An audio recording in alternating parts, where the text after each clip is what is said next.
Hello everyone, welcome back to eCohipath e-learning platform. আজি আমি continue কৰিম with the last part of Assamese language and literature part 8. 7টা part already গৈছে, সেইকেইটা চাই ল'ব এবাৰ। আজি আমাৰ শেষৰ part হয়, so ইয়াতে এই series টো শেষ হ'ব। So আমি already missionary literature period of Hemchandra Barua and Gunabhiram Barua জোনাকী যুগ এইখিনি পঢ়িলো। present day বিষয়ে আমি আজি চাম। ইয়াৰে জোনাকী যুগটো যোনটো part 7 হয়, আটাইতকৈ ইম্পৰ্টেণ্ট হয়। ইয়াকে বাদ দি আমাৰ medieval period literature হওক, ancient period literature হওক আমি গোটেইখিনি চাইছো। So আজি কন্টিনিউ কৰো আৰু কন্টিনিউ কৰাৰ আগতে লাষ্ট ক্লাছত এটা সৰু মিষ্টেক আছিলে হা। সৰু মিষ্টেক এইকাৰণে কৈছো কাৰণ কমপ্লিটলি মিষ্টেক নহয়, পাৰ্চিয়েলি ৰং পাৰ্চিয়েলি ৰাইট এনেকুৱা এটা কথা আছিলে। So মই কৈছিলো যে মিৰি জীয়ৰীখন প্ৰথম অসমীয়া নভেল হয়, প্ৰথম অসমীয়া উপন্যাস মিৰি জীয়ৰী বুলি কৈছিলো, কিন্তু প্ৰথম অসমীয়া ট্ৰাইবেল উপন্যাস বা প্ৰথম মডাৰ্ণ আছামিজ নভেল বুলি ক'লেহে মিৰি জীয়ৰী হ'ব, যোনখন নেকি ৰজনীকান্ত বৰদলৈ লিখিছে। কিন্তু প্ৰথম অসমীয়া নভেল ইন লিটাৰেৰী চেন্স সেইখন হ'ব ভানুমতী যোনখন লিখিছে পদ্মনাথ গোহাঁই বৰুৱাই। তো যদি সোধে যে প্ৰথম অসমীয়া ট্ৰাইবেল লিটাৰেচাৰ তেন্তে মিৰি জীয়ৰী, প্ৰথম অসমীয়া মডাৰ্ণ লিটাৰেচাৰ তেন্তে মিৰি জীয়ৰী। কিন্তু যদি সোধে প্ৰথম অসমীয়া নভেল মানে প্ৰথম অসমীয়া ট্ৰাইবেল নভেল হলো মিৰি জীয়ৰী, ঠিক আছে। মই লিটাৰেচাৰটো নভেল লগত অল্টাৰনেটিভলি ইউজ কৰিছো। যদি সোধে যে প্ৰথম অসমীয়া নভেল কোনখন হয় তেন্তে পদ্মনাথ গোহাঁই বৰুৱাৰ ভানুমতীখন হয়। আৰু যদি সোধে যে প্ৰথম অসমীয়া ট্ৰাইবেল নভেলখন হয়, গম পাইছে ন, মিৰি জীয়ৰী, ঠিক আছে। চ' মডাৰ্ণ ৱৰ্ডটো অথবা প্ৰথম অসমীয়া ট্ৰাইবেল ষ্টৰী বেছড নভেল বুলি ক'লে মিৰি জীয়ৰী হ'ব। কিন্তু যদি সোধে প্ৰথম অসমীয়া নভেল, ভুল নকৰে, ভানুমতী হয়। চ' আজি কণ্টিনিউ কৰোঁ with the present times of Assamese literature. প্ৰেজেণ্টত কি হৈ আছিল চাম। এইটো সময়ত যোনসকল লেখক আছে তেওঁলোকৰ সংখ্যকৰ নাম লৈ আহিছে ইয়াতে, like Arupa Patangia Kalita, Parismita Singh, Manikuntala Bhattacharya, Mousumi Kandali, Mona Lisa Saikia, Gitali Bora, Juri Bora Borgohain. So' Juri Bora Borgohain is my favourite writer. তেওঁৰ কিতাপ মই বহুত ভাল পাওঁ, পঢ়িছো বহুতখিনি। চ' এই শ্লাইডটো বহুত বেছি ইম্পৰ্টেণ্ট নহয়, ঠিক আছে।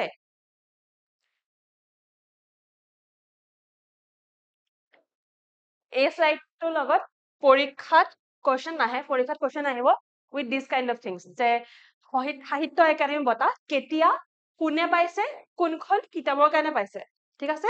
চ' ইয়াৰ পৰা এখন লিষ্টে আছে ফৰ নেক্সট ফিউ শ্লাইডছ, কেইবাটা শ্লাইড লিষ্টে আছে। মই এই গোটেইখিনি এতিয়া পঢ়ি নাযাওঁ, ঠিক আছে। আপোনালোকে পঢ়িব, পিডিএফটো দি দিয়া হ'ব। আৰু এতিয়া মই শ্লাইডখিনি স্কিপ কৰি যাওঁ, দিওঁ পজ কৰি যাম, যাতে you can pause and you can go through. This table is easily available in the internet. আৰু পিডিএফটো পাই যাব। যদি পিডিএফটো নাপায় জনাব আমাক। পিডিএফটো প্ৰভাইড কৰি দিয়া হ'ব। মই যোনটো চেনেল আছে টেলিগ্ৰামত, যোনটো মই শেষত এড কৰি দিওঁ, একেবাৰে ক্লাছৰ শেষত মই আমাৰ টেলিগ্ৰাম চেনেলটো এটা স্ক্ৰীনশ্বট দিয়া থাকে। চ' সেইটো আপোনালোকে লিংক লৈ ল'ব, জইন কৰি ল'ব, তাত দিয়া হ'ব। So' I will not go through the whole list of Sahitya Akademi award winners for Assamese. কিন্তু আপোনালোকে চাই ল'ব। প্ৰথম গৰাকী হয় যতীন্দ্ৰনাথ দুৱৰা, যোনে পাইছিলে বনফুলৰ কাৰণে। বনফুল পয়েট্ৰি হয়, ঠিক আছে, পয়েট্ৰি হয়, কবিতা হয়, কবি মানে তেখেত কবি হয়। চ' তেখেতে বনফুল লিখিছে। বনফুল উপন্যাস নহয়, ৰচনা নহয়, কি হয়, কবিতা হয়। দেন বেণুধৰ চৌধুৰী আছে, বীৰেন্দ্ৰ কুমাৰ ভট্টাচাৰ্য আছে, বিৰিঞ্চি কুমাৰ বৰুৱা আছে, বহুত সকলো লোক আছে। কোন বছৰত পাইছে সেইটো লিখা আছে, ঠিক আছে। চ' তেনেকে আপোনালোকে এইখিনি মুখস্থ কৰিব লাগিব। এই গোটেইখিনি লিষ্ট মুখস্থ কৰিব লাগিব, পৰীক্ষাত আহে এইবিলাক বস্তু। চ' মানে কেনেকে মুখস্থ কৰে, that is up to you. আমিতো সাধাৰণতে, মই নিজে সাধাৰণতে এটা সময়ত ৰিপিটেডলি একেটা বস্তুকে সদায় যদি চাই থাকো, এটা সময়ত মনত ৰৈ যায়, মুখস্থ কৰাৰ প্ৰয়োজন নাহে, নিজে মনত ৰৈ যায়। আমাৰ যোনটো ইমাজিনেৰী কেপাচিটি আছে, এখন ফটো দেখি যোনটো মনত ৰখা শক্তি আছে, সেইটো সকলোৰে আছে আৰু সেইটো বহুত ষ্ট্ৰং হয়। চ' চাই থাককচোন, যোনটো ডেইলি চোৱা আৰম্ভ কৰক পৰীক্ষালৈকে, নিশ্চয় মনত ৰৈ যাব। 30 দিন আছে পৰীক্ষালৈকে, 30 দিন নহয়, আজিৰ পৰা 29 দিন আছে বাৰু। চ' 29-28 ডেজ থাকিব। So' you can just go through and remember. আৰু ছাইদ আব্দুল মালিক হওক ধৰক, দেন নলিনীবালা দেৱী হওক, অম্বিকাগিৰি ৰায়চৌধুৰী হওক, তেওঁলোক ধৰক অলপ বেছি important in the sense that they were popular in their own times, in their own lines. So' এইখিনি আপোনালোকে ভালকে পঢ়িব, মই আশা কৰো। যথেষ্ট দীঘল এখন লিষ্ট হয়, এণ্ড এনেকুৱা নহয় যে ইম্পচিবল। বহুতে মনত ৰাখে, বহুতে পঢ়ে, আৰু লাইক মি, লাইক মেনি আদাৰ্ছ, এইখিনি বস্তু বহুত ষ্টুডেণ্টৰ মনত থাকে। বিকজ আমাৰ ওচৰত অপশ্যন নাই ন, পৰীক্ষাত আহিলে আমি নাজানো বুলিতো ক'ব নোৱাৰিম, ৰাইট। তো পৰীক্ষাত আহিলে আমি শুদ্ধ কৰিব লাগিব, আৰু আছামৰ লগত কুৱেশ্যন আহিব পাৰে। চ' এগেইন নেক্সট যোনখন লিষ্ট হয়, এখন বেলেগ এখন লিষ্ট হয়। মই হাইলাইট কৰি দিছো উইথ ডিফাৰেণ্ট কালাৰ পেন। এইখন লিষ্ট তোমালোকৰ ৰাইটাৰ ৰাইটাৰজনৰ সব্ৰিকুৱেট নেমটো আৰু ৰাইটাৰজনৰ পেন নেমটো। পেন নেমটো হৈছে তোমাৰ ছদ্মনাম যোনটো তেওঁ ব্যৱহাৰ কৰে, সব্ৰিকুৱেটটো হৈছে তেওঁক নাম দিয়া গৈছে, ঠিক আছে? যেনেকে অম্বিকাগিৰি ৰায়চৌধুৰীক অসম কেশৰী নাম দিয়া গৈছে, তেওঁ পেন নেম তেনেকে ইউজ নকৰে। আনন্দ চন্দ্ৰ আগৰৱালা সব্ৰিকুৱেট দিয়া গৈছিলে ভঙনী কোঁৱৰ, আৰু তেখেতৰ পেন নেমটো হৈছে শ্ৰীহৰ্ষা। শ্ৰীহৰ্ষা এনচিয়েন্ট আছাম পিৰিয়ডৰ ৰুলাৰ আছিলে, হয় নাই? কোনখন ডাইনেষ্টিৰ ৰুলাৰ আছিলে Sriharsha? Kindly let me know in the comments, চাওঁচোন কাৰ মনত আছে। দেন আনন্দৰাম ঢেকিয়াল ফুকনৰ পেন নেম আছিলে আনএটিভ, অসমীয়া লিখিছিলে এজন খিলঞ্জীয়া। এজন খিলঞ্জীয়া হিচাপে তেখেতে নিজৰ কিতাপবিলাকত লিখিছিলে। চ' নামটো আনন্দৰাম ঢেকিয়াল ফুকন বুলি নাথাকে কিতাপখনত, নামটো থাকে এজন খিলঞ্জীয়া হিচাপ, যোনটো ইংলিছ ট্ৰান্সলেশ্যনটো হৈছে নেটিভ। দেন অম্বেশ্বৰ চেতিয়া ফুকন কবিতা কোঁৱৰ, বণিকান্ত কাকতি, ভৱানন্দ পাঠক, বিহগুটি বৰা, বেণুধৰ শৰ্মা, ভূপেন্দ্ৰ শইকীয়া, প্ৰিয় বন্ধু সঞ্জয়, সত্যপ্ৰিয় পাঠক, কেইবাটা ইউজ কৰিছিলে, ডিফাৰেণ্ট নাম আছে তেওঁ, 3টা নাম তেওঁ ইউজ কৰে পেন নেম। ভুৱন মোহন বৰুৱাৰ পেন নেম হয় কাঞ্চন বৰুৱা। কাঞ্চন বৰুৱা যথেষ্ট ফেমাছ ৰাইটাৰ হয়। চ' ইয়াত ধনী কবি হৈ গ'ল, ধনী কবি বিনন্দ চন্দ্ৰ বৰুৱাৰ ধনী কবি, লাইক ধনী কবি নহয় হা, ধনী মানে ৰিচ, ধনী সেইটো ধনী নহয়, ধনী কবি। চ' ধনী কবি যেন তেওঁ পেন নেমটো হৈ গ'ল কেপাই শৰ্মা। চ' ধনী কবি হওক বা তোমালোকৰ গণেশ চন্দ্ৰ গগৈ, পাপৰি কবি হওক, এইবিলাক আহিছে অলপমান। গোপীনাথ বৰদলৈৰ লোকপ্ৰিয়সকলে গম পায়, চ' এইবিলাক চাই ল'বা। এখন এখন লিষ্ট হয়। লৌহ মানৱ পৰীক্ষাত আহিছে, কলাগুৰু আই থিংক আহিছে নে পাহৰিছো মই, কিন্তু লৌহ মানৱ পৰীক্ষাত আহিছে। যোৱা বছৰ 2023 পেপাৰতে আহিছিলে। মই ইনফেক্ট ডিছকাছ কৰিছো PYQ MCQ ক্লাছত। চ' লৌহ মানৱ হৈ গ'ল বিষ্ণুৰাম মেধি। দেন প্ৰতিমাৰ খনিকৰ হয় চন্দ্ৰকুমাৰ আগৰৱালা। চন্দ্ৰকুমাৰ আগৰৱালা যোন নেকি জোনাকী যুগৰ ত্ৰিমূৰ্তিৰ এজন আছিলে, তেখেতে প্ৰতিমা বুলি এখন কবিতা লিখিছিলে। চ' প্ৰতিমাৰ খনিকৰ। তেনেকে বহুত কেইজনৰ সব্ৰিকুৱেট আৰু পেন নেম আছে, ঠিক আছে? চ' ইয়ালৈকে এইখন লাষ্ট হয়, লিষ্টখন ইয়াতে সামৰিছো। চ' আই ন লিষ্টখন দেখি কোনোবাই ভয় খাব পাৰে, চিন্তা কৰিব পাৰে যে কেনেকে এখন মুখস্থ ৰাখিম, ইমান দীঘল list. Believe me and trust me, at least নিজক ট্ৰাষ্ট কৰা যে পাৰিবা। নোৱাৰা বস্তু একো নাই। অসমীয়াত কয় ন, সৰুতে এটা সাধু কথা আছিলে, নোৱাৰা কথা দি বেয়া কথাবোৰ কদাপি নহয় এটি কথা মানুহৰ। চ' আমি চব পাৰো, আমাৰ নিজৰ ওপৰত ভৰসা থাকিলে, বিশ্বাস থাকিলে আমি সকলো কাম পাৰো, ঠিক আছে? চ' ট্ৰাই কৰা, বিলিভ মি, এটলিষ্ট 90% মুখস্থ হৈ যাব, এটলিষ্ট 90% মনত ৰৈ যাব। Believe me, trust me, daily বাছ লিষ্টখন চাবা এবাৰ, ঠিক আছে?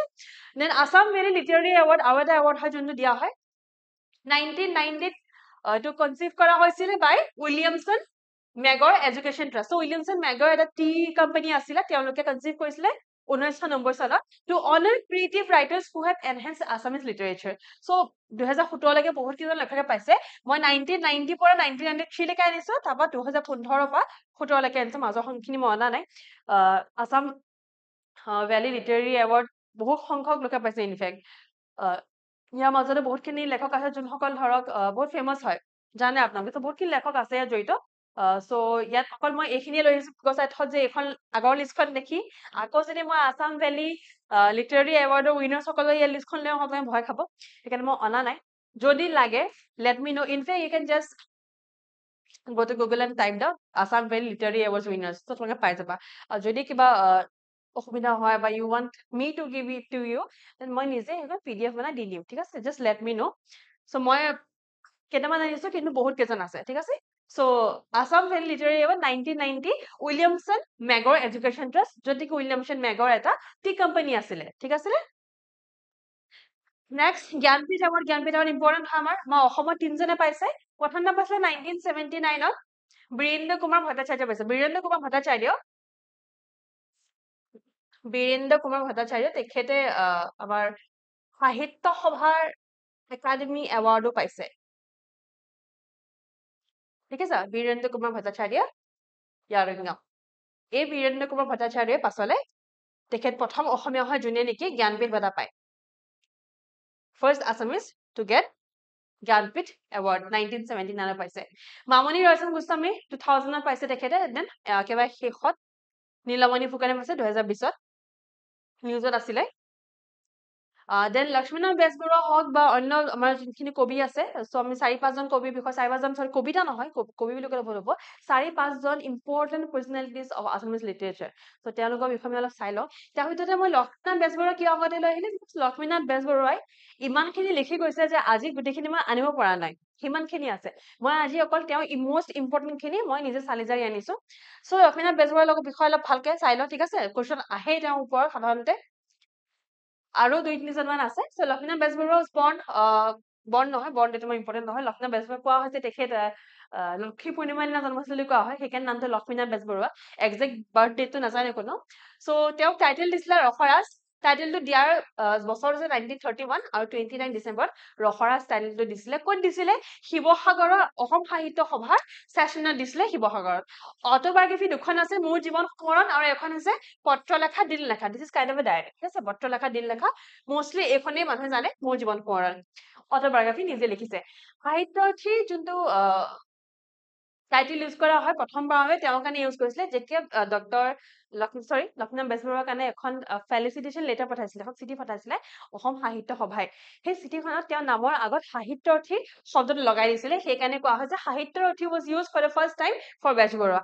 পেন নেম যোনটো তেওঁৰ ছদ্ম নাম সেইটো হয় কৃপাবৰ বৰবৰুৱা। ইনফেক্ট তেওঁ এখন তেওঁ পুথি এখনো আছে, কৃপাবৰ বৰবৰুৱাৰ কাকতৰ টোপোলা। চ' তেওঁৰ পেন নেমটো হৈছে, ছদ্ম নামটো হৈছে Kripabar Borbarua. He presided over the 7th annual session of Assam Sahitya সভা held at গুৱাহাটী in 1924. আমি দেখিছো APSC ট্ৰেণ্ডৰ ৰিচেণ্টলি তেওঁলোকে অসম সাহিত্য সভাত কুৱেশ্যন আৰম্ভ কৰিছে, like for questions that need to have deep knowledge, মানে কোনে কোনখন অসম সাহিত্য সভা কোনখন ছেছন ক'ত কণ্ডাক্ট কৰিছিলে বা ক'ত প্ৰিচাইড কৰিছিলে, কোনটো জেগাত কৰিছিলে, সেই পৰ্যন্ত সোধে, ৰাইট? চ' আমি অলপমান এতিয়া অলপ খৰচীমা পঢ়িব লাগিব, তেতিয়াহে আমাৰ পেপাৰখন ক্লিয়াৰ হোৱাৰ চান্সেছ হাই হ'ব। Asom Sahitya Sabha annually observes his death anniversary as Sahitya Divas. যিহেতু তেখেতৰ বাৰ্থ এনিভাৰ্চাৰীৰ বিষয়ে বহুতলৈকে নাজানে, ইমানেই গম পায় অকল যে তেখেত লক্ষী পূৰ্ণিমাত জন্ম হয়। চ' সেইকাৰণে নাজানে কাৰণে তেখেতৰ মৃত্যু তিথিটো তেখেতৰ ডেথ এনিভাৰ্চাৰীটো সাহিত্য দিৱস হিচাপে উদযাপন কৰে অসম সাহিত্য সভাই। অ মোৰ আপোনাৰ দেশ, যোনটো আমাৰ অসমৰ ৰাষ্ট্ৰীয় গীত হয়, অসমৰ ষ্টেট চং হয়, অ মোৰ আপোনাৰ দেশ, তেখেতে এখন লিখিছিলে আৰু এটিউন কৰিছিলে, বাট তাৰ টিউনিংটো দিছিলে কমলা প্ৰসাদ আগৰৱালাই দিছিলে। পয়েট্ৰি কালেকশ্যন দুটা আছে, এটা কদমকলি, এটা পদুমকলি। নভেল পদুম কুঁৱৰী এখনেই আছে নভেল, উপন্যাস পদুম কুঁৱৰী তেখেতৰ। শ্বৰ্ট ষ্টৰীৰ ভিতৰত যোনখন ফাৰ্ষ্ট শ্বৰ্ট ষ্টৰী হয় সুৰভি। সুৰভিখনক কোৱা হয় as the first short story of Assamese language বুলি কোৱা হয়। দেন সাধু কথা কুকি আছে, জুনবিৰি কেহুকলি। এডিটৰ আছিলে বাঁহী মেগাজিনখনৰ, বাঁহী মেগাজিনখনৰ এডিটৰ আছিলে। ইয়াতে প্ৰথমতে অ মোৰ আপোনাৰ দেশ গীতটি তেখেতে লিখিছিলে। নেক্সট, চিলড্ৰেনছ লিটাৰেচাৰ, শিশুৰ কাৰণে লিখিছিলে বহুতখিনি লিটাৰেচাৰ। জুনুকা আছে, বুঢ়ী আই সাধু আছে, এখন বহুতে সঁচাকে পঢ়িছা সৰুতে। ককা দেউতা আৰু নাতি ল'ৰা আছে, বাখৰ আছে, কেইবাটাও আছে। ইয়াতে ধৰক ককা দেউতা আৰু নাতি ল'ৰা, বাখৰ, বুঢ়ী আই সাধু আৰু জুনুকা, এইখন অলপমান ভালকে চাই যাব, ঠিক আছে? Then collection of satire essays, তাত আছে কৃপাবৰ বৰবৰুৱা কাকতৰ টোপোলা, মই যোনটো কৈছিলো। ত' তেওঁ পেন নেমটো ইয়াৰ পৰাই লৈছে, কৃপাবৰ বৰবৰুৱাৰ কাকতৰ টোপোলা, ইয়াৰে নাম আছে। চ' এই কাৰেক্টৰটোৰ পৰা তেখেতে নিজে পেন নেমটো লৈছে। দেন এই গোটেইখিনি চিমিলাৰ হয়, মন কৰিব নামখিনি চিমিলাৰ হয়। কৃপাবৰ বৰবৰুৱাৰ উভতনি ছেকেণ্ডখন, তাৰ পাছৰখন আছে বৰবৰুৱাৰ ভাৱনাৰ বুৰবুৰণি, আৰু শেষৰখন হৈছে বৰবৰুৱাৰ বুলনি। চ' ইয়াৰ ভিতৰতে এইখন বেছি ইম্পৰ্টেণ্ট হয়। কমিক প্লেচ তেখেতৰ হাস্যকৰ কিছু প্লেচ নাটক, লিটিকাই আছে, নুমাল আছে, পাচানি আছে, চিকাৰপাতি নিকাৰপতি আছে। দেন প্লেচ আছে, এইখিনি কমিক প্লেচ, এইখিনি এনে জাষ্ট নৰ্মেল প্লেচ। জ্যামিতিক কুঁৱৰী এখন হিষ্টৰিকেল প্লে হৈ গ'ল, জ্যামিতিক কুঁৱৰী। চকদেৱ সিংহ, বেলিমাৰ আছে, Litikai is considered here also', Chikarpati Nikarpati, Numal Pachani. Chikarpati Nikarpati, Numal পাচনি প্লেচতো আছে, আৰু কমিক প্লেচতো এইকাৰণে আছে কাৰণ কমিক প্লেচ কাম আণ্ডাৰ প্লেচ ন, মানে প্লেচ মানে কি নাটক, প্লেচ মানে হৈছে নাটক, আৰু কমিক প্লেচ মানে হৈছে হাস্যকৰ নাটক। চ' আল্টিমেটলি নাটকৰ আণ্ডাৰত পৰে, সেইকাৰণে চাৰিখন ইয়াতো মেনশ্যন লিখা আছে। দেন আমি চাই লওঁ অলপমান ৰজনীকান্ত বৰদলৈৰ বিষয়ে। ৰজনীকান্ত বৰদলৈক কোৱা হয় ৱাল্টাৰ স্কট অফ আছাম বুলি কোৱা হয়। He was president of the Assam Sahitya সভা in 1925, which was held at Nagaon. So 1925 Nagaon Assam সাহিত্য সভাৰ ছেছনত তেখেত প্ৰেচিডেণ্ট আছিলে। খাম্বা থৈবীৰ সাধুকথা তেখেত এখন তেখেতে লিখা হয়, আৰু মণিপুৰী কালচাৰত বেছড হয় খাম্বা থৈবীৰ সাধুকথাখন। চ' এই তিনিখন তেখেতৰ লিটাৰেচাৰ হয়। মিৰি জীয়ৰী ভেৰি ফেমাছ, আমি চাইছো মিৰি জীয়ৰীৰ বিষয়ে। দেন মানুমতি আছে। তাৰ পাছত আমি চাই লওঁ অলপমান পদ্মনাথ গোহাঁই বৰুৱাৰ বিষয়ে তেওঁ প্ৰথমখন নভেল যোনখন নেকি প্ৰথম অসমীয়া নভেল বুলি কোৱা হয় প্ৰথম অসমীয়া উপন্যাস ভানুমতী তেখেতে লিখিছিলে 1890 আৰু মিৰি জীয়ৰী লিখা হৈছিলে 1894 ঠিক আছে টাইমলাইনটো বহুত ওচৰ হয় 1894 4 বছৰ পিছত লিখা হৈছে মিৰি জীয়ৰী সো ভানুমতী 1890 লাহৰী 1892 লাহৰী মনত ৰাখিবা কমেডি তেখেতে কমেডি লিখিছিলে কমেডি প্লেচ লিখিছিলে কমেডি কিতাপ লিখিছিলে তেতুন তামুলী আৰু এখন আছে ভূত নে ভ্ৰম দেন শেষৰজন আমি পঢ়িম এবাৰ ছাইদ আব্দুল মালিক প্ৰেচিডেণ্ট আছিলে অসম সাহিত্য সভা 1977 অভয়াপুৰী প্ৰেচিডেণ্ট আছিলে ছাইদ আব্দুল মালিক তেখেতৰ most famous বুক হয় অঘৰী আত্মাৰ কাহিনী যাৰ কাৰণে তেখেতক অসম সাহিত্য একাডেমি এৱাৰ্ড দিয়া গৈছিলে তেখেতক সাহিত্য একাডেমি এৱাৰ্ড দিছিলে এইখন কিতাপৰ কাৰণে সো এইখিনি হৈ গ'ল আমাৰ most important personalities related to Assamese literature তেওঁলোক নেচেচাৰিলি তোমালোকৰ মডাৰ্ণ পিৰিয়ডে নহয় না ক'বলৈ গ'লে লক্ষ্মীনাথ বেজবৰুৱা তেখেত মডাৰ্ণ পিৰিয়ডৰ ৰাইটাৰ নহয় তেখেত জোনাকী যুগৰ ৰাইটাৰ হয় সো আমি অলপমান চাই ল'লো আজি অলপমান আহল বহলকে সো ক্লাছটো শেষ কৰিছো কৰাৰ আগতে আমাৰ যোনটো Assam specific current affairs course আছে ফৰ প্ৰাইচ অফ 200 rupees এইটো অলৰেডি চলি আছে অলৰেডি 15টা ক্লাছ গৈছে আৰু নেক্সট 6-7 ক্লাছত কোৰ্চটো শেষ হ'ব আমাৰ সো এই কোৰ্চটো অনা হৈছে with detail analysis of 2024 January month 2024 পৰা এই বছৰ 2025 মে মাহলৈকে কভাৰ কৰা হৈছে every important Assam current affairs topic আৰু ইয়াত ৰেজিষ্টাৰ এণ্ড পে এটা অপচনটো আছে U still have 28 days 27 days যদি তোমালোকে এতিয়াও এই কোৰ্চটো লয় it will be beneficial I can give my word to you next আমাৰ যোনটো আছাম স্পেচিফিক কোৰ্চ আছে এইটো আগৰটো আছিলে কাৰেণ্ট এফেয়াৰ্ছ এইটো আছাম স্পেচিফিক কোৰ্চ এইটো হয় for price of 1000 rupees so অসমৰ ইম্পৰ্টেন্স কিমান বেছি তাৰ কাৰণে এবাৰ যদি চোৱা নাই এবাৰ PYQ আৰু MCQ অফ আছাম যোনটো ক্লাছ আছে যোনটো তিনটা পাৰ্টত ভাগ কৰি থোৱা আছে আমাৰ ইউটিউব লাইভত আছে সেইটো চাই ল'ব সেইটো চাই ল'লে you will have the idea যে অসমৰ ওপৰত কিমান প্ৰশ্ন আহিছে যোৱা বছৰ 23 around 35 questions অসমৰ পৰা আহিছে 35 questions মানে 70 marks in your prelims right so আছামৰ ইম্পৰ্টেন্স টো who knows they knows who don't know এবাৰ যোৱা বছৰ এখন চাই লোৱা গম পাই যাবা so it's very important আৰু যদি তোমালোকে ভাবা যে অসমৰ পাৰ্টত অলপমান হেল্প লাগে then this course will be very beneficial for you আৰু আজি ক্লাছটো PDF তোমালোকক আমাৰ এই টেলিগ্ৰাম চেনেলটো দিয়া হ'ব সাধাৰণতে মোক কমেন্টত সোধা হয় বা এনেও মোক সোধা হয় যে ক্লাছটো PDF ক'ত পোৱা যাব so ক্লাছটো PDF এই টেলিগ্ৰাম চেনেলটোত পোৱা যাব যদি জয়েন কৰা নাই অনুগ্ৰহ কৰিছো জয়েন কৰি লোৱা ইয়াতে গোটেইখিনি ক্লাছৰ আপডেটছ এণ্ড PDF দিয়া হয় সো ক্লাছটো সামৰিছো ইয়াৰ লগতে আছাম লেংগুৱেজ এণ্ড লিটাৰেচাৰ ক্লাছটো শেষ কৰিলো so stay tuned বাকি ক্লাছ চাই থাকিব যদি ভাল পালে লাইক কৰিব শ্বেয়াৰ কৰিব সাবস্ক্ৰাইব কৰিব থ্যাংক ইউ